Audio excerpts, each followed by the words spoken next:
kumusta? Ako ay isang babae sa early 30s na sana ay ikakasal na, ngunit napilitang kanselahin ang kasal. Sa simula, panghuhula lang ito para sa akin. Maganda ang inyong kapalaran bilang magkasintahan. Masarap pakinggan kahit na ito'y biro lamang. Ngunit hindi pala. Paglabas namin matapos ang panghuhula, tinawag ako ng hiwalay ng manghuhula at sinabing, kahit maganda ang sinabi ko kanina tungkol sa inyong kapalaran bilang magkasintahan, iba ang totoo. Napakapangit ng kapalaran ng iyong nobyo. Sinabi pa niya na kung magpakasal kami, magiging malungkot din ang aking buhay. Kung pipiliin ko pa ring magpakasal, payo niya ay siguraduhin kong gumawa ng isang ritual para mapawi ang malas at pagkatapos noon ay isang nakakagulat na pagbabago ang naganap. Kung ano ang tunay na pagkatao ng aking nobyo at kung paano ko siya tinuruan ng leksyon at kinansela ang kasal, iyan ang aking ikukuwento ngayon. Nakilala ko ang aking nobyo na si Juan noong ako'y nasa 20s. Gaya ng ibang magkasintahan, mas marami ang araw na nag-aaway kami kaysa sa mga araw na masaya lang kami. Nang umabot kami sa edad na 30, natural na nagsimulang mapag-usapan ang kasal. 4 na taon ang tanda ng aking nobyo sa akin, kaya nagmamadali ang pamilya niya sa kasal. Pagkatapos ng formal na pagpupulong ng aming mga pamilya, agad naming itinakda ang petsa ng kasal. Hindi namin minadali ang pagtatakda ng petsa, ngunit dahil nauubusan ng slot kung huli na, kinontrata na namin ang lahat mula sa venue ng kasal hanggang sa honeymoon at sa dress shop. Mabait sa akin ang aking nobyo at sadyang mabuting tao, kaya kahit mag-away kami, hindi ito tumatagal at mabilis kaming magkabati. Ngunit matapos naming itakda ang petsa ng kasal, mas madalas kaming nag-aaway. Maria, ganyan talaga, ako rin ganyan, nag-away din kayo ng sobra, wag mo nang itanong, hindi biro ang kasal. Kaya siguro pareho kaming naging masyadong sensitibo, nag-aaway kami at nagtatampo kahit sa maliliit na bagay.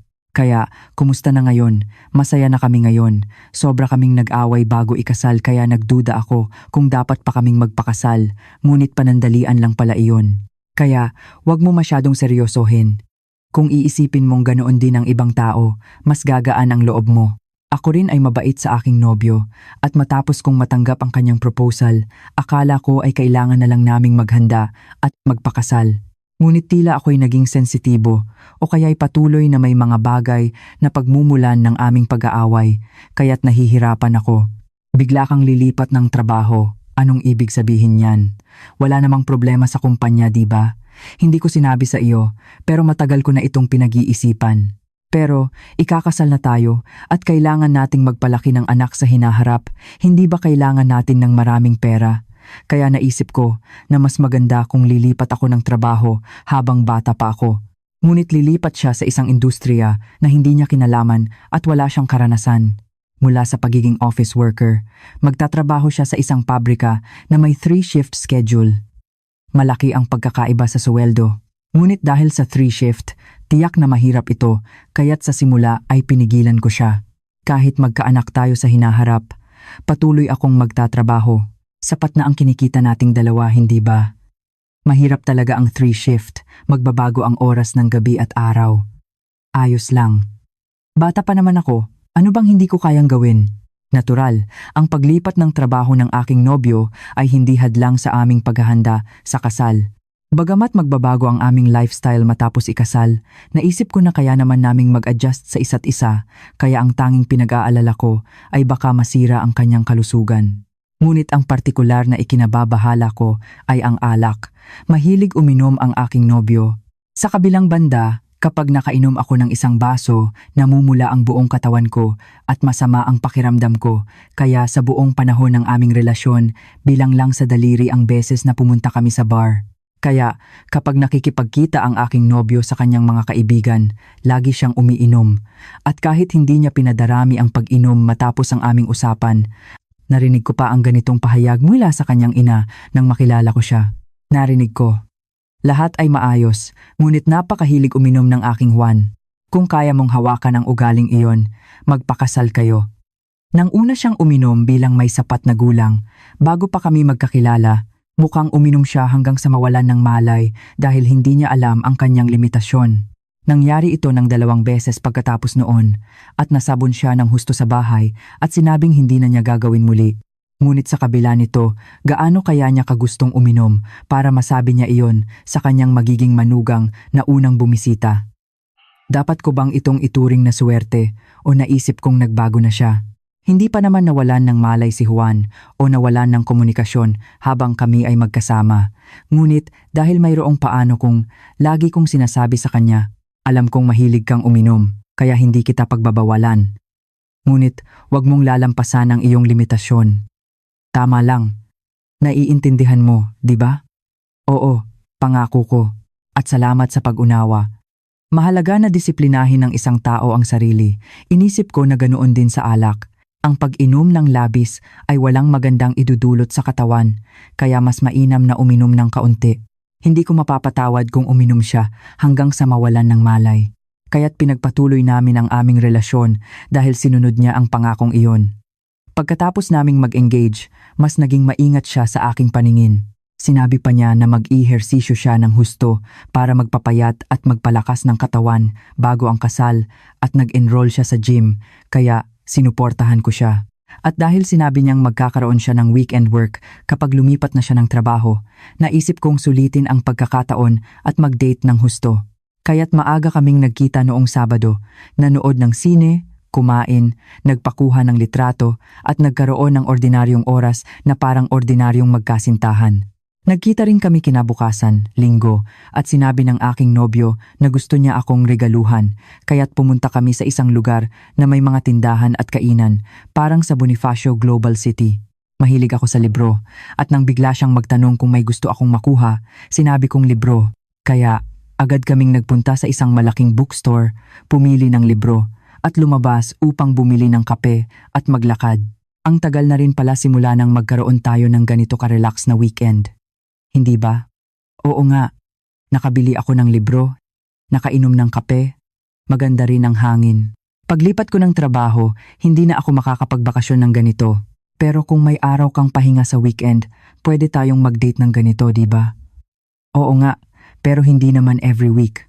Basta, magkita tayo tuwing weekend bago ako magsimula sa trabaho. Magkita rin tayo sa weekdays. Ramdam ko na talagang nagbago siya ng malaki kumpara noon, lalo na't nalalapit na ang kasal namin. Para bang mas naging responsable siya at tila mas naging seryoso sa buhay. Nakikita ko ang pagbabago sa kanyang pananaw, kaya't naisip kong magiging masaya at maayos ang aming pagsasama pagkatapos naming ikasal. Ngunit sa araw na iyon, nakakita kami ng manghuhula na hindi namin pinlano. Habang naglalakad kami, nakita namin ang isang lugar kung saan nagbabasa ng kapalaran. Pareho kaming walang relihiyon at wala rin akong interes sa panghuhula, kaya lagi lang namin itong nilalagpasan. Ngunit sa araw na iyon, kakaiba ang pakiramdam ko at gusto kong sumubok. Gayunpaman, naisip kong maganda naman ang aming relasyon at higit sa lahat, nalalapit na ang kasal, kaya na-curious ako sa aming kapalaran. Ay, bakit pa tayo magpapahula? Puro pamahiin lang iyan. Hindi dapat paniwalaan. Para lang naman sa saya. Ano ka ba? Talagang para lang sa saya ang aming panghuhula. Hindi ko sana ito gagawin sa simula pa lang dahil baka maging masama ang resulta at masira lang ang aking kalooban. Ngunit kakaiba ang pakiramdam ko kaya hinawakan ko ang kamay ng aking nobyo at pumasok kami. Maligayang pagdating. Gusto po naming malaman ang aming kapalaran bilang magkasintahan. Sige, umupo po muna kayo. Sinabi ko ang lahat ng tinanong niya at tahimik kaming naghintay. Hindi ako nagkaroon ng malaking pag-asa, ngunit labis akong natuwa nang sabihin niyang maganda ang aming kapalaran. Maging ang aking nobyo, na nagsabing pamahiin lang at ayaw niya ng panghuhula, ay sumaya ang mukha nang marinig ang magandang balita. Talaga? Ay, kinabahan pa ako ng walang dahilan. Bakit ka naman kinabahan? Kung lumabas na masama ang ating kapalaran, hindi ba't nakakapagduda iyon? Malapit na tayong ikasal. Kanina, ayaw mo namang maniwala, di ba? Oo nga, pero dahil maganda ang sinabi, masaya na rin ako. Sa totoo lang, naisip ko na baka sinabi lang niya iyon para mas maging masaya ang kliyente. Ngunit kahit na biro lang, masarap pa ring pakinggan. Ngunit, maya-mayay, hindi ko maiwasang magulat sa sinabi ng manghuhula sa akin. Nang matapos kami, at palabas na sana, sinabi ng aking nobyo na pupunta muna siya sa banyo, kaya naghintay ako sa labasan. Ngunit tinawag ako ng hiwalay ng manghuhula. Naisip ko kung may naiwan ako, ngunit hindi pala iyon. Talaga po ba? Opo. Opo. Kanina, sinabi kong maganda ang inyong kapalaran bilang magkasintahan, ngunit iba ang totoo. Napakapangit ng kanyang kapalaran. Sa simula, naisip ko na baka mayroon lang kaming ilang hindi pagkakaunawaan, ngunit hindi pala ganoon kadali. Sinabi niya na mangungulimbat siya ng pera at kung magpakasal kami, mawawala ang lahat ng kinikita ko.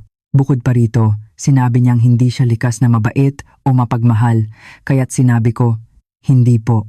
Mapagmahal po siya at mabait kaya po pinagpatuloy ko ang aming relasyon.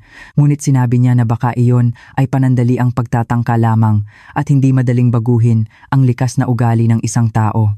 At ang huling bagay na labis kong pinag-alala ay ang kanyang ugali sa pambababae. Sinabi niyang dahil palagi siyang lumalabas, magiging malungkot ang aking buhay kung magpakasal kami. Kung pipiliin ko pa ring magpakasal, payo niya ay gumawa ng ritual bago ang kasal. Natural, hindi ako naging masaya matapos marinig ang mga salitang iyon at seryoso ang aking ekspresyon. Nang lumabas ang aking nobyo mula sa banyo, tinanong niya, "Ano ang nangyayari? May sakit ka ba? Ha? Bakit? Ang pangit ng mukha mo. Tara, lumabas muna tayo." Kaya lumabas kami at sa buong biyahe pa uwi, hindi ako makatawa ng maayos. Naisip ko ring sabihin sa aking nobyo ang lahat ng narinig ko, ngunit naisip ko na kung masama ang aking pakiramdam, mas masama siguro ang kanyang mararamdaman, kaya't hindi ko muna sinabi. Sa loob ng ilang araw, inalala ko ang sinabi ng manghuhula at pinagsisihan kong nagpahula pa ako. Pagkatapos, naging abala ako sa trabaho at ang aking nobyo naman ay abala sa pag-adjust sa kanyang bagong trabaho, kaya unti-unti kong nakalimutan ang lahat. Ngunit pagkatapos lumipat ng trabaho ang aking nobyo at nagkaroon ng gabi-gabing shift, tuluyang nagbago ang kanyang lifestyle. Alam ko ito, ngunit patuloy niyang nilalaktawan ang kanyang araw-araw na ehersisyo. May mga linggo na natatapos siya ng 10 ng gabi at gusto ko sana na umuwi na siya agad at matulog, ngunit sinabi niyang mayroon siyang sunod-sunod na inuman sa loob ng 3 o 4 na araw. Sa simula, naisip ko na bago pa lang siya sa trabaho at kailangan niyang makipagkaibigan agad sa mga kasamahan, kaya naiintindihan ko. Kapag natapos siya ng 10 at nagsimulang uminom ng 11 at humahaba ang inuman, umuuwi siya ng bandang 3 ng madaling araw. Sa kabila nito, patuloy siyang nagte-text sa akin pagdating niya sa bahay, kaya't hindi ako masyadong nag-alala. Ang kakayahan niyang mag-text ay nangangahulugang hindi naman siya lasing na lasing. Isang araw, umuwi ako ng bandang 10 ng gabi dahil sa overtime at habang papauwi, tinawagan ko ang aking nobyo, ngunit hindi niya sinasagot. Naisip ko na baka tinatapos niya pa ang kanyang trabaho at tatawag na lang siya kapag nakita niya ang aking missed call, kaya't naghintay ako. Pagdating ko sa bahay, naligo, nagpalit ng damit at nagpapahinga na ako, ngunit wala pa rin siyang tawag. Habang iniisip kong tawagan ulit siya, dumating ang isang text. Bigla ang may inuman, kaya uminom ako. Kaya agad akong nag-reply. Sinabi ko nang mag-overtime ako ngayon at gagabihin. Hindi ka man lang nag-alala? Alam ng aking nobyo na medyo liblib ang kumpanya ko at madilim sa gabi. Bagamat hindi ako bata at sanay na sa overtime kaya nakakauwi ako mag-isa ng maayos, sa araw na iyon ay mas naging mapagreklamo ako. Baka nahiya sa sinabi ko, biglang hindi na siya nag-reply at nagpadala na lang ng text na nagsasabing magpahinga na lang ako at tatawag siya mamaya.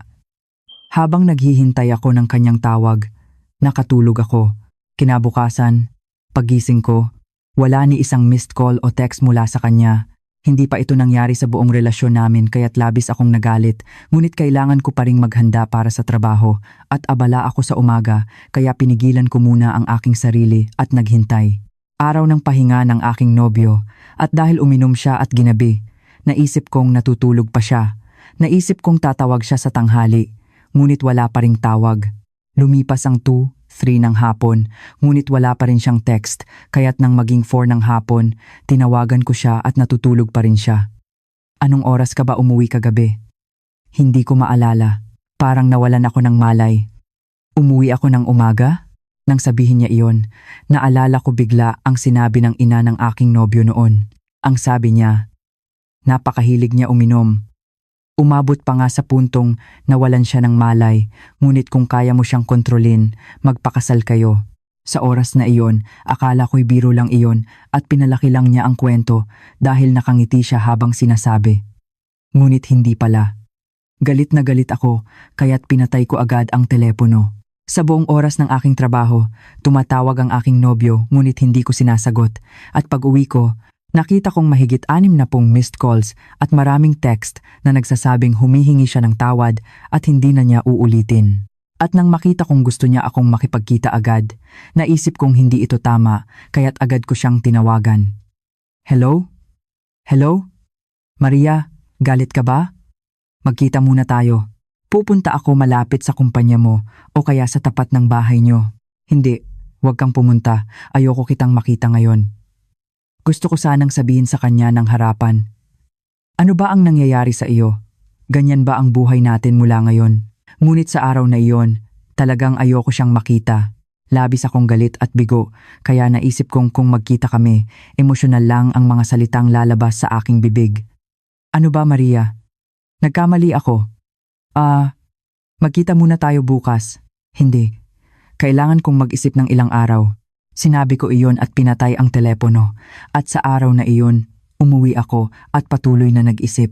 Naisip ko na kung magpakasal kami at patuloy siyang lalabas para uminom at umuwi ng hating gabi at ako'y tatawag sa kanya, mag-aalala at hindi makakatulog.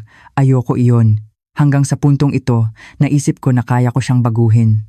Ngunit, isa pala itong malaking pagkakamali. Dahil akala ko'y lubos kong kilala ang aking nobyo at bukod sa pag-inom, mabuti naman siyang tao at mahal na mahal ako, naisip kong pagkakataon na ito para baguhin ang kanyang masamang ugali. Sa totoo lang, dahil nakatakda na ang kasal at mayroon na kaming nagawang ilang paghahanda, hindi ko rin naisip na dapat agad na kanselahin ang kasal. Wala akong lakas ng loob. Mula noon, nagsimula siyang mag-text sa akin kahit hindi ako nag-uunang makipag-ugnayan. Dahil hindi ko sinasagot ang kanyang tawag, nagte-text siya sa akin upang mag-ulat. Papunta na ako sa trabaho. Nagtatrabaho ka pa ba? Malapit na ba ang uwian mo? Kahapon, nagbasa ako ng libro sa bahay at nanatiling matino buong araw. Magaling, di ba? Ngayon din, pagkatapos ng trabaho, uuwi agad ako at matutulog ng maaga. Bagamat hindi ko nakita mismo, nagpakita pa rin siya ng pagsisikap. Tinawagan din ako ng kanyang ina at sinabing, hindi na umiinom ang aming Juan ngayon. Nakakagulat kaya tumawag ako. Ikaw ba, Maria, ang nagsabi sa kanya na gawin iyon? Hindi po.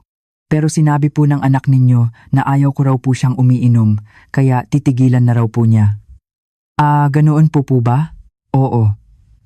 Talagang hindi pala walang saysay ang kasabihang kailangan ng isang lalaki na makahanap ng mabuting babae. Hindi ko kayang ayusin ang aking anak. Ngunit bakit kanya sinunod? Kaya naisip kong nagkaroon siya ng malaking desisyon. Hindi madali para sa isang taong mahilig uminom na tumigil sa pag-inom. At hindi ko naman sinabing tumigil siya, kundi bawasan lamang. Kaya naisip ko, gaano kaya kaganda kung babawasan lang niya ng kaunti at uminom ng tama. Kahit sinabi niyang titigil na siya, hindi ako nagkaroon ng malaking pag-asa sa kanyang mga salita. Halos 1 linggo kaming hindi nag-usap sa telepono, ngunit hindi ko rin naman gustong manatili sa ganitong sitwasyon at nagpakita rin ang aking nobyo ng pagsisikap, kaya't nagkita kami pagkatapos ng 1 linggo. Natural, pagkakita pa lang niya sa akin, humingi agad siya ng tawad. Maria, patawarin mo ako. Huwag ka nang magalit, ha? Kailan mo ba ako patuloy na bibiguin dahil sa alak? Hindi naman ganoon kasama noon, pero bakit lalong lumalala? Paano ako magtitiwala at magpakasal sa iyo? Kasalanan ko ang lahat. Ngunit hindi ba dapat pakinggan mo rin ang aking panig? Sige, sabihin mo.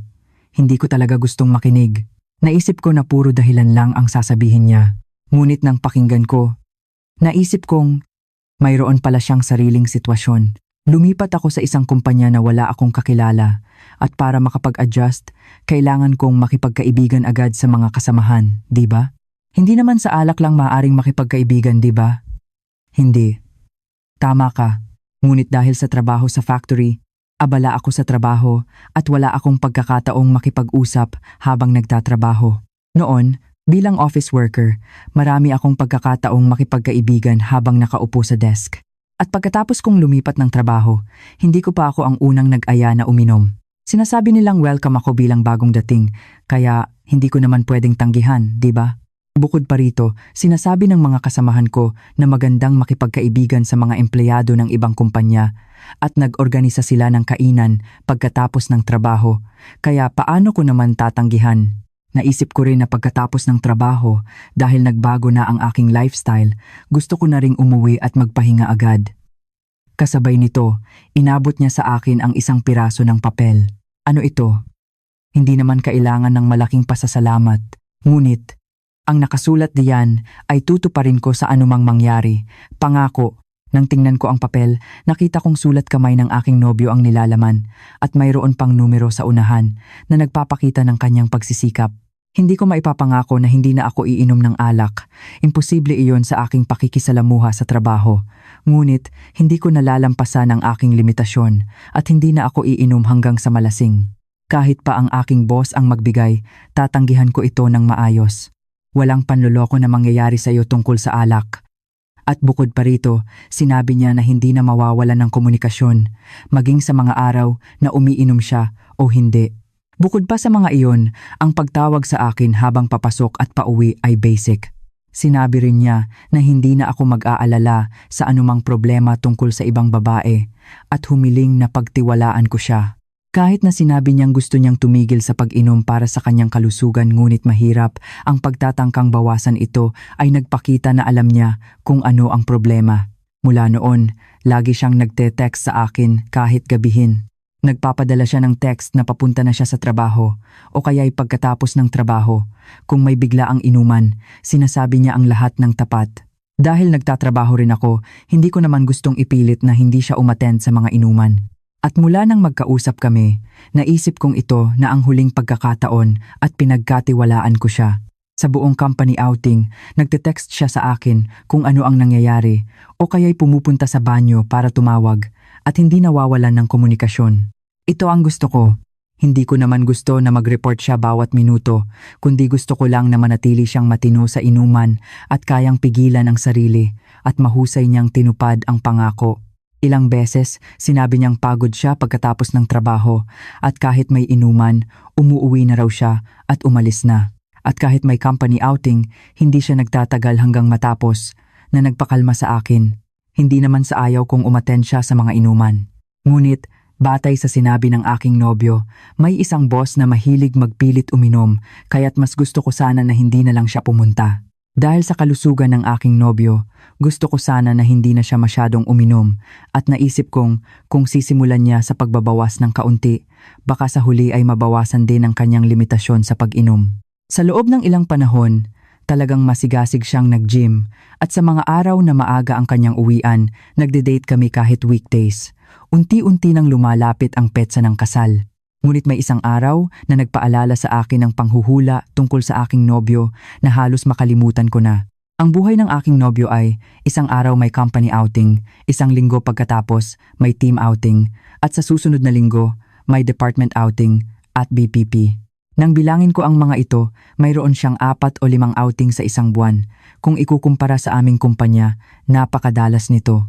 Bagamat iba-iba ang kultura ng bawat kumpanya, hindi ito nangyayari ng sabay-sabay kundi average na isang beses sa isang linggo, kaya't naisip kong sobra na ito. Nagpapakita siya ng pagbabago mula noon, tulad ng pagtawag sa akin kahit gabihin sa mga outing, ngunit hindi rin ito nagtagal. Parang naisip niyang kalmado na ako, kaya't kahit mahusay siyang mag-text, hindi na siya masyadong nagte-text. Babe, uuwi na ako mula sa trabaho at kakain ng hapunan. Gusto ko sanang umuwi na, ngunit sinabi ng manager na kumain muna ako bago umuwi. Kaya iinom ka rin? Baka isang inuman lang, huwag kang mag-alala.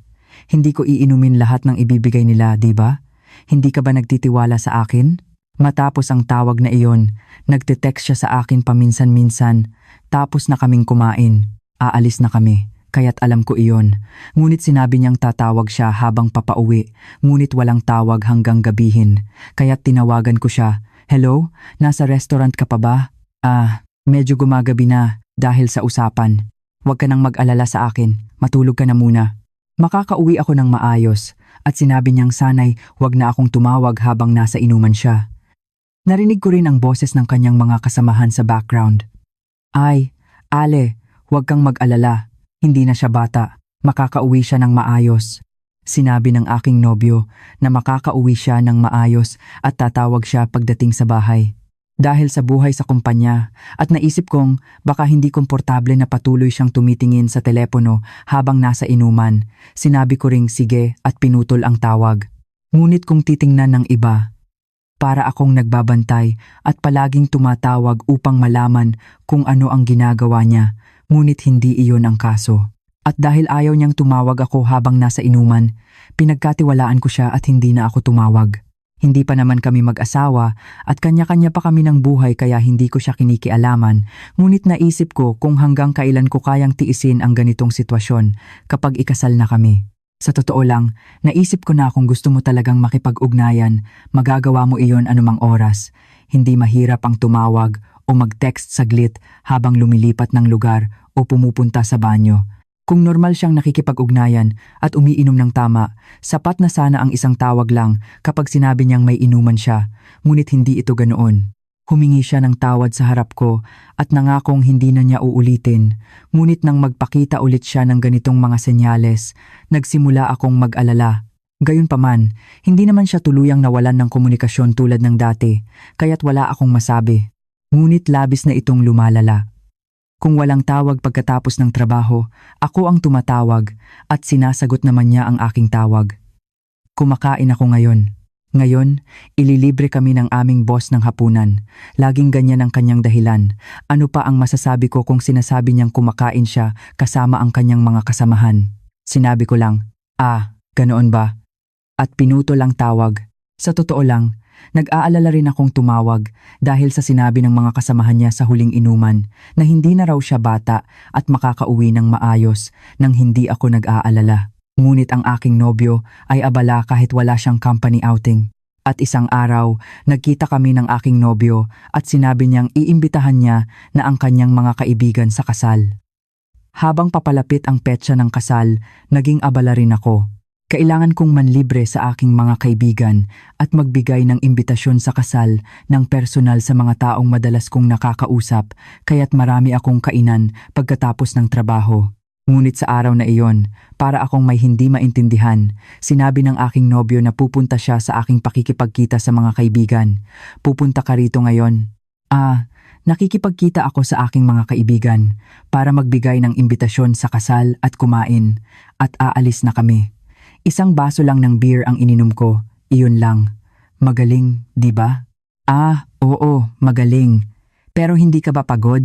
Kung pupunta ka rito at uuwi, gagabihin ka na. Ano naman, may pahinga naman ako bukas. Hindi ba't maganda na makita mo ang mukha ng iyong mga kaibigan? Sa tingin ko, aabutin ako ng 15 minuto kung magtitaksi ako mula rito. Maghintay ka lang. Kaya't dumating ang aking nobyo sa aking pakikipagkita sa mga kaibigan. Natural, maganda ang atmosphere. Mahusay siyang magpasaya ng atmosphere. Mahusay din siyang magsalita at mapagmahal. Higit sa lahat, dahil malalapit kong kaibigan sila at nakita na niya sila dati ng ilang beses, walang awkwardness sa atmosphere. Nagkasama kaming lahat at masayang kumain. Matapos kaming maghiwalay ng aking mga kaibigan, inihatid ako ng aking nobyo hanggang sa bahay. Naisip kong marami na rin siyang nararamdaman dahil papalapit na ang kasal. Seryoso ang kanyang mukha na hindi karaniwan. Uminom ako ng isang baso ng beer kasama ang mga kaibigan ko kanina at nakita mo, hindi ako uminom ng alak nang makilala ko ang iyong mga kaibigan, di ba? Alam ko, gagawin ko ito ng tuloy-tuloy mula ngayon. Parang mas marami ka pang nainom kaysa sa akin, ayos ka lang ba? Hindi naman ako masyadong uminom. Hindi na talaga nagtagal bago ang kasal natin. Ang bilis ng panahon. Sa pag-iisip ko, talagang sobra pala ang ginawa ko. Dahil lang sa alak, pinasakit ko ang iyong loob. Kung baliktad ang sitwasyon, siguradong magagalit din ako. Dahil ikaw, kaya mo akong intindihin. Alam kong lubos iyon. Alam mo ba talaga? Natural, akala mo hindi ko alam. Tingnan mo lang. Hindi na talaga kita bibiguin dahil sa alak. Ngunit pagdating namin sa harap ng bahay, bigla siyang nagpatagal. Nang tanungin ko kung bakit, sinabi niya, sa totoo lang, kanina, habang nagbibigay ako ng imbitasyon sa kasal sa mga kaibigan ko, sinabi nila, kapag kasal ka na at may asawa, Mahihirapan ka ng maglaan ng oras, kaya paano kung maglakbay kayo bago iyon? Paglalakbay. Alam mo naman, matagal na kaming magkakaibigan ng mga iyon simula pa noong bata pa kami. Mayroon siyang 2 matalik na kaibigan at ipinakilala niya sila sa akin simula nang maging kami, kaya't madalas din kaming nagkikita-kita. Napakalapit ng aking nobyo sa kanyang mga kaibigan at malaki ang ugnayan niya sa mga magulang ng mga ito. Narinig ko rin na bago pa kami magkakilala, madalas silang magkakasama at umiinom. At madalas din silang mag-hiking, mangisda at magbakasyon sa tag-init. Kaya't sa araw na iyon, nang marinig ko ang sinabi ng aking nobyo, hindi ko siya mapigilan at wala akong dahilan para pigilan siya, kaya't masaya akong pumayag. Hindi naman daw mahaba ang kanilang biyahe, isang gabi lang. Mayroon silang lugar na laging pinupuntahan tuwing bakasyon sa tag-init, isang resort sa Batangas, at ipinakita na rin niya sa akin ang mga larawan ng kanilang biyahe doon, kaya't wala akong dahilan para magduda. Sige, ngunit kapag nandoon ka, alam mo na, di ba? Ay, oo, salamat. Kung sinabi mo na huwag akong pupunta, hindi ako pupunta. Talagang natural. Sinabi ko na sa iyo, hindi ko gagawin ang anumang ayaw mo. Nag-alangan ako bago sabihin sa iyo, kaya salamat sa pagpapahintulot. Matagal nang gusto ng mga kaibigan ko na maglakbay, ngunit pagkatapos kong lumipat ng trabaho, hindi na kami magkatugma sa oras ng pasok at labas, kaya't wala talaga kaming oras para magkita. Ang biyahe ay 2 linggo pa, at 1 araw lang daw, kaya't naisip ko na okay lang ito. Ngunit kinabukasan, habang kausap ko ang aking kaibigan, may narinig akong kakaibang kwento. Pero Maria, ayos ka lang ba sa kasal mo? Baka maging problema ang kapatid na babae ng iyong nobyo? Anong ibig mong sabihin? Nakita ko kahapon na ang kapatid na babae niya ay labis na nag-aalala sa iyong nobyo at sinasabing umuwi na siya agad. Kapatid na babae? Wala namang kapatid na babae si Juan? Ha? Anong ibig mong sabihin? Nakakatakot naman, hindi iyon mangyayari, di ba? Sinabi kong malinaw kong narinig, kaya't sinabi ko sa kanya na ipaliwanag ng detalyado at sinabi niya na pagkatapos dumating ang aking nobyo sa aming pakikipagkita sa mga kaibigan at nagkaroon ng magandang atmosphere habang kumakain. At nang tumayo siya upang pumunta sa banyo, sumunod din ang aking kaibigan at nang lumabas sila, narinig daw niya ang aking nobyo na may kausap sa telepono. Malakas daw ang boses ng kausap niya. Boses ng babae, at malinaw niyang narinig na tinawag siyang, "Kuya." Sinabi rin ng aking nobyo, "Sige, kuya, aalis na ako agad. Sinabi ko na sa iyo na hindi ko maiiwasan dahil sa inuman." Pero kung patuloy kang tumatawag ng ganito, medyo hindi ako komportable. Sige, alam ko, tatawag ako sa iyo habang papauwi na ako. Sige, baba ko na. Ganoon daw ang sinabi niya. Sinabi ng aking kaibigan na kahit nakatakda na ang petsa ng kasal, nagduda pa rin siya. Dahil tinawag siyang kuya, natural na naisip niyang kapatid na babae iyon. Kaya naisip kong mayroon siyang kapatid na babae at dahil sinasabi niyang umuwi na siya agad, naisip kong maganda ang relasyon ng magkapatid, ngunit hindi pala. Nang marinig ko ang sinabi ng aking kaibigan, bigla akong kinilabutan. Palagi lang akong nag-aalala at nagagalit dahil sa alak. Hindi ko man lang naisip ang problema sa ibang babae. Sa araw na iyon, naisip kong may malaking bagay na nangyayari at naalala ko ang sinabi ng manghuhula. Noon, inisip ko lang na pamahiin iyon at binaliwala ko. Naisip ko na marami namang tao na may masamang kapalaran, ngunit masaya pa rin ang buhay. Narinig ko na noon na ang tiya ko ay tinutulan ang kasal dahil sa hindi magandang kapalaran ng magkasintahan sa pamilya ng kanyang asawa.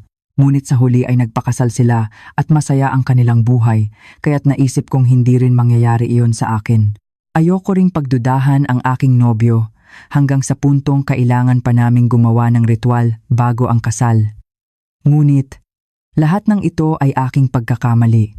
Ang aking pagkakamali na akala ko'y lubos kong kilala ang aking nobyo dahil matagal na kaming magkasintahan. Marahil dahil sa kanyang pagpapasalamat sa pagpapahintulot ko sa biyahe, mas madalas siyang nakikipag-ugnayan sa akin kaysa sa karaniwan. Nagkaroon din ng lingguhang schedule, kaya't nang tumugma ang oras ng kanyang uwian, minsan ay pumupunta siya sa harap ng aking kumpanya upang sunduin ako. Hindi ko naman palalampasin ang pagkakataong iyon. Ayos ba ang paghahanda para sa biyahe? Ano ba ang kailangan kong ihanda? Ganoon lang naman ang mga lalaki. Kailangan lang ng underwear at toothbrush. At isang gabi lang naman iyan. Oo nga. Ngunit saan mo na-book ang accommodation? Accommodation? Sandali lang. Ito pala. Ipinakita sa akin ng aking nobyo nang may kumpiyansa ang larawan ng accommodation na nabook niya at mukhang maganda ang accommodation. Dati, hindi kami nagre-research ng accommodation at naghahanap lang kami ng pension house pagdating doon. Ngunit ngayon, hindi na namin alam kung kailan ulit kami makakapaglakbay kaya't pinili namin ang maganda. Pinagkatiwalaan ko ang kanyang pagpapaliwanag. Gusto kong malaman kung sino ang babaeng sinasabi ng aking kaibigan, kaya gusto kong tingnan ang cellphone ng aking nobyo. Kaya't naghahanap ako ng pagkakataon at biglang may tumawag. Hello? Opo, naiintindihan ko. Opo, lalabas na po ako ngayon. Bakit? Sino iyon? Pinapagalaw ang kotse. Nagmamadali, nakarating siya sa harap at umiinom ng kape. Babalik ako agad. Karaniwan, dala niya ang kanyang cellphone, ngunit sa araw na iyon ay masyado siyang nagmamadali kaya't pagkatapos ng tawag, iniwan niya ang cellphone sa mesa at kinuha lang ang susi ng kotse at umalis. Walang parking area ang cafe na pinuntahan namin at naisip kong aabutin ng ilang oras upang iparada ang kotse sa likod kaya't hindi ko pinalampas ang pagkakataon at pagkaalis ng aking nobyo, agad kong tinignan ang kanyang cellphone at doon, nakumpirma ko ang isang nakakagulat na katotohanan. Totoong maglalakbay ang aking nobyo kasama ang kanyang mga kaibigan. Ngunit kakaiba dahil ang accommodation ay malaki at napakaganda, kaya't nagduda ako kung 3 lalaki lang ba ang pupunta at hindi pala. May kasama rin silang mga babae. Kaya, sino ang babae? Isa siyang babae na nakilala niya sa inuman. Totoong madalas silang magkaroon ng company outing, ngunit maraming beses din siyang nagsasabi sa akin na may company outing siya ngunit pumupunta pala siya sa inuman kasama ang kanyang mga kaibigan. Pagkatapos, lumalapit siya sa mga table na may mga babae at nag-aaya na sumali at ganoon niya nakilala at kinakausap ang babae. Nang tingnan ko ang kanilang chat, ang aking nobyo ang unang humingi ng kanyang numero at ang babae ay walang kaalam-alam na ikakasal na ang aking nobyo. Ang mas nakakagulat pa ay ang babae ay nakatira mag-isa sa isang apartment sa Maynila at madalas daw siyang pumunta sa bahay nito. Kaya't ngayon ko lang naintindihan ang sinabi ng aking kaibigan. May mga chat na tinawag siyang kuya at sinasabing bumisita sa bahay niya at kung titingnan ang mga petsa, iyon ay sa mga araw na hindi siya nakikipag-ugnayan ng maayos. Ganoon din ang mga kaibigan ng aking nobyo. Sa harap ko, nagpapanggap silang maginoo at may magandang asal, kaya't hindi ko alam, ngunit pare-pareho lang pala ang kanilang mga sinasabi. Sinabi ng aking nobyo na gusto niyang makipagkita sa maraming babae bago siya ikasal at ang kanyang mga kaibigan ay sumang-ayon din at ganoon nila pinlano ang biyaheng ito. At nalaman ko rin na kahit bago pa kami magkakilala at kahit habang kami ay magkasama, napakakomplikado ng kanyang relasyon sa mga babae. Saglit lang silang nagkikita at naghihiwalay. Labis akong nagalit sa aking nobyo. Hindi ko talaga siya mapapatawad. Hindi ko man nakita ang lahat ng nilalaman ng cellphone sa maikling panahon na iyon. Mabilis kong nakunan ng litrato ang mga mensahe niya sa babae at ang mga usapan sa group chat na pinlano nila ang biyahe. Ilang sandali pa, dumating ang aking nobyo at ako'y nagpanggap na walang nangyari. Masaya siguro siya dahil hindi ako nagdududa. Kaya't mas lalo akong nagkunwari na niloloko ako. Gusto ko pang tingnan ang cellphone ng aking nobyo ng isa pang beses. Talagang tulong ng langit ba ito o nakasalubong ko ang aking kaibigan bago kami umalis sa cafe? Mabilis akong humiling sa aking kaibigan. Pupunta muna ako sa banyo saglit. Mag-usap muna kayong dalawa. Ay sige. Kaya't iniwan ko silang mag-isa ng aking kaibigan at dali-dali akong pumunta sa banyo. Tinawagan ko ang aking kaibigan. Binge, ako ito. Sumagot ka lang. Sige. May emergency ako, kaya't pwede mo bang i-delay sila ng kaunti? Mga 20 minuto lang sana. Hindi, 15 minuto. Pakiusap, ang detalye ay mamaya na lang. Sa totoo lang, sinabi kong pupunta ako sa banyo, ngunit palihim kong kinuha ang cellphone ng aking nobyo. Kaya, para hindi ako mapansin ng aking nobyo, sinabi ko sa aking kaibigan na patuloy lang silang mag-usap at dali-dali akong pumasok sa isang bakanteng cubicle at nagsimulang tingnan muli ang cellphone. At doon, nalaman ko pa ang ilang bagong impormasyon. Sa puntong iyon, hindi na ako makapagsalita. Pagkatapos ng araw na iyon, naging abala ako. Hindi na ako maaaring magpalipas ng oras dahil nalalapit na ang kasal at dumating ang araw na iyon. Ang araw na maglalakbay ang aking nobyo. Akala niya wala akong alam, kaya't masigla niyang tinawagan ako, sinasabing kaalis lang niya. Papunta na kayo? Juan. Video call ba tayo para makapag-hi rin ako sa mga kaibigan mo? Hindi na, baka makasagabal lang sa pagmamaneho. Mag-text ka na lang pagdating ninyo. Hindi. Matagal na kayong hindi naglalakbay kasama ang mga kaibigan mo, kaya huwag mo nang isipin ang telepono at magsaya ka lang. Naiintindihan mo, di ba? Maria, salamat. Ikaw talaga ang pinakamagaling sa lahat ng babaeng kilala ko. Ano, parang sinasabi mo na may iba ka pang babae bukod sa akin? Ay, hindi ganoon ang ibig kong sabihin. Basta, mag-iingat ako. Kaya pala may kumpiyansa siyang mag-video call habang nasa loob ng kotse dahil direkta siyang makikipagkita sa mga babae sa accommodation. Ngunit ako rin ay nasa loob ng kotse. Papunta ako sa destinasyon ng aking nobyo. Marahil ay hindi niya ito inaasahan. Siguro'y plano niya na magsaya kasama ang mga babae sa araw na iyon at na-curious ako kung anong reaksyon niya kapag bigla akong lumitaw at kung ano ang sasabihin niya sa akin. Kaya't matagal akong nagmaneho at nang makarating ako malapit sa accommodation, sinadya kong hintayin ang paglubog ng araw. Oras na iyon para kumain at dahil hindi ko alam kung ano ang idadahilan niya, hinintay ko lang na makapasok silang lahat sa accommodation. Ang accommodation na nabook ng aking nobyo ay isang resort na may hiwalay na lugar para mag-ihaw sa harap. Lumipas ang oras ng hapunan at nang halos makapasok na ang lahat ng tao sa bakuran, lumapit ako sa harap ng entrance ng accommodation at kumatok. Ang nagbukas ng pinto ay ang kaibigan ng aking nobyo. Pagkakita pa lang niya sa akin, namutla ang kanyang mukha at hindi siya makapagsalita, ngunit itinulak ko siya at pumasok ako.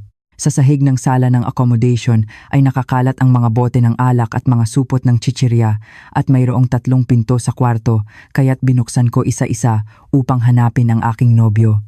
At nang buksan ko ang pangalawang pinto, agad ko siyang nakita. Nakita ko ang aking nobyo kasama ang isang babae kaya't agad kong kinuha ang aking cellphone at nag-video. Ops! Ano? Paano ka napunta rito? Ikaw, anong ginagawa mo rito? Anong ginagawa mo ngayon? Lumabas ka muna. Lumabas ka. Sino ka? Kuya, sino ang babaeng iyan? Maria, lumabas ka muna. Dali! Ayoko! At sino ako? Tanong mo. Ako ang mapapangasawa niya. Sinabi ko rin kung gaano na lang katagal bago ang kasal. Natural, nagulat ang babae at sinubukan niyang kunin ang aking cellphone upang ipahinto ang pagvideo, ngunit mahigpit kong hawak at hindi ko ipinapaagaw. Ilang sandali pa, hinila ako ng aking nobyo palabas at lalo akong nagulat nang magalit pa siya sa akin. Sinusundan mo ba ako? Mayroon ka bang selos sa asawa? Ikaw ang nagsabi sa akin. Kumpiyansa mo pang sinabi sa akin ang accommodation na ito. Hindi mo man lang naisip na pupunta ako. Habang buong ganda mong sinasabi ang accommodation, ano ang sinabi mo sa akin noon? Hindi ba't sinabi mong pwede akong pumunta kung gusto ko? Sinabi mo pang ang ayos lang noon. Oo, tama. 3 matalik na kaibigan ang magbabakasyon pagkatapos ng matagal na panahon. Anong gagawin ko roon? Ngunit, naisip ko, gaano kaya kasaya kung pupunta ako ng walang paalam para sorpresahin ka, kaya't pumunta ako ng walang abiso. Baliw ka ba? Paano ka magbabakasyon kasama ang ibang babae bago ang kasal? Sa ngayon, ang lahat ng nakita mo ay isang pagkakamali. Hindi ko rin naman siya inanyayahan. Sige, sabihin nating hindi mo siya inanyayahan.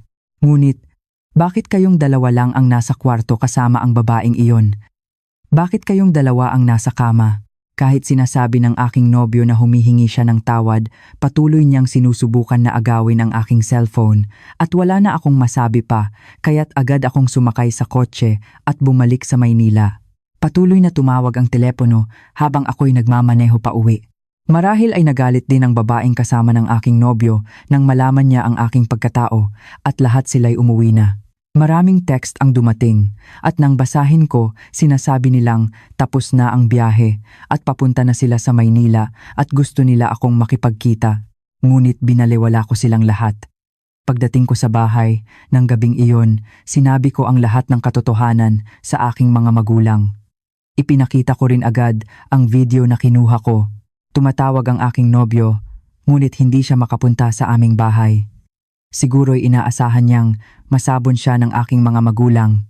At kinabukasan, agad kong ipinaalam na magsasampa ako ng kaso upang kanselahin ang kasal. Natural, pinuntahan ako ng aking nobyo at humingi ng tawad, ngunit wala itong silbi. Maria, talagang nagkamali ako. Isang pagkakamali lang iyon. Isang panandali ang pagkakamali. Sa aking pananaw, hindi iyon pagkakamali. Ugali iyon. Mayroon ka ring hindi pagkakaintindihan. Pakinggan mo ang aking panig. Anong pakinggan? Hindi lang ako nabigo dahil sa alak, ngayon ay may babae pa? Hindi, tungkol sa alak na naman? At sandali lang, tungkol sa babae? Ang lalaking umiinom hanggang sa mawalan ng malay ay pinakamasama. Hindi mo pinapahalagahan ang iyong mapapangasawa, mas gusto mo ang iyong mga kaibigan at alak, at higit sa lahat, wala kang disiplina sa sarili. At bukod pa sa mga iyon, may babae pa. Kung ako sa iyo, wala na akong sasabihin. Sa araw na iyon, patuloy na humingi ng tawad ang aking nobyo. Humiling siya na patawarin ko siya. Sinabi niyang ito na ang huling pagkakataon at pagtiwalaan ko siya, ngunit hindi man lang ako naapektuhan ng kanyang mga salita. Sa totoo lang, paano ko babaguhin ang isang bagay na hindi kayang baguhin ng kanyang mga magulang? Nagkamali pala ako ng sobra. Bakit kaya sinabi iyon ng kanyang ina? Karaniwan, ang mga magulang ay puro magagandang bagay lang ang sinasabi tungkol sa kanilang mga anak, kahit mayroon silang kapintasan, kaya't pinagsisihan kong binaliwala ko iyon noon. At mayroon pa akong isang malaking pagkakamali, naisip kong maganda naman ang aking nobyo bukod sa problema sa alak. Ang tamang pag-iisip ay, dahil sa alak na iyon, magiging malungkot ang aking buong buhay. Bukod pa sa problema sa ibang babae, ano pa ang sasabihin ko? Sinabi ko sa aking nobyo ang tungkol sa panghuhula sa harap niya. Hoy, naniniwala ka ba dyan? Kaya ba dahil sa panghuhula, gusto mo nang tapusin ang relasyon natin? Ipinakita mo sa akin ang lahat. Kung anong klaseng lalaki ka. Ipinakita mo sa akin ang lahat.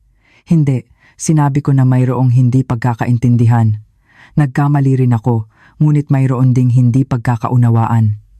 Ayoko nang marinig ang sinasabi mo. Umalis ka. Humihingi siya ng tawad ngunit galit pa rin ako. At ano ang mahalaga sa panghuhula? Ah, tama. Walang mahalaga para sa iyo. Oo, lahat iyan ay pamahiin. Kaya, naisip ko kung hanggang saan pa niya kayang sabihin iyan, kaya't sinubukan kong magsinungaling at tumakas siya agad. Kung gayon, magpapakasal ka ba talaga sa akin?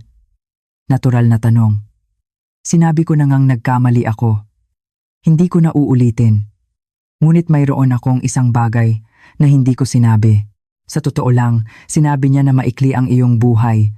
Ano? Anong sabi mo? Sinabi niya na kung magpakasal ka sa akin, mamamatay ka ng maaga. Kaya mo pa rin bang magpakasal sa akin? Kanina pa ay pilit siyang nakikipagkasundo at humihingi ng tawad, ngunit nang marinig niya ang tungkol sa maikli ang buhay, umiwas siya ng tingin. Ang aking nobyo, kaya sinadya kong hawakan pa ang aking nobyo. Pumasok ka at humingi ng tawad sa harap ng aking mga magulang at sabihin mong itutuloy ang kasal gaya ng plano. Dali! Ah, sandali lang. Bakit? Hindi mo kaya? Hindi. Kailangan ko munang ayusin ang sasabihin ko sa kanila. At pagkatapos, nagsimula siyang magsalita ng walang direksyon at tumakas siya mula sa lugar na iyon. At ano ang nangyari? Natural, nagsampa ako ng kaso. Naibigay sa akin ang lahat ng gastos sa paghahanda sa kasal at bukod pa rito, ang danyos perhuwisyo para sa aking tinamong mental na paghihirap. Labis na nagalit ang aking mga magulang dahil sa lahat ng nangyari at nagkaroon kami ng isang pagkakataon na magkita-kita dahil sa kaso at sa pagkakataong iyon, nasampal din ang aking nobyo. Ngunit, marahil dahil sa kwento tungkol sa panghuhula, ang lalaking pilit akong pinipigilan ay humingi lamang ng tawad at umalis na. Wala rin palang naipong pera ang aking nobyo at marami siyang niloko sa akin. Sa totoo lang, may utang pa pala siya. Bukod pa rito, ang kanyang madali ang paglipat ng trabaho ay dahil nahuli siya sa panliligaw sa isang may asawang boss sa kanyang dating trabaho, kaya't nahiya siya at nagbitiw. Dahil hindi ko naman nakita ang lahat sa kanyang cellphone, maaring mayroon pa akong hindi alam na katotohanan. Ngunit, sapat na ito bilang dahilan upang kanselahin ang kasal mula sa problema sa pera, sa likas na ugali ng isang taong ganoon, at maging sa pambababae, maraming bahagi ang tumugma sa narinig ko sa manghuhula. Natural, maaaring nagkataon lang iyon. At hindi ako nang hinayang dahil hindi naman dahil sa panghuhula kaya ako kinansela ang kasal, kundi dahil nakita ko mismo ng sarili kong mga mata at nagpasya. Hanggang ngayon, hindi pa rin ako 100% naniniwala sa panghuhula. Ngunit matapos kong makansela ang kasal, narinig ko ang balita tungkol sa aking ex-nobyo at hindi ko maiwasang magulat. Mayroon kaming mutual friend kaya't narinig ko ang balita tungkol sa kasal ng aking ex-nobyo. Ilang buwan na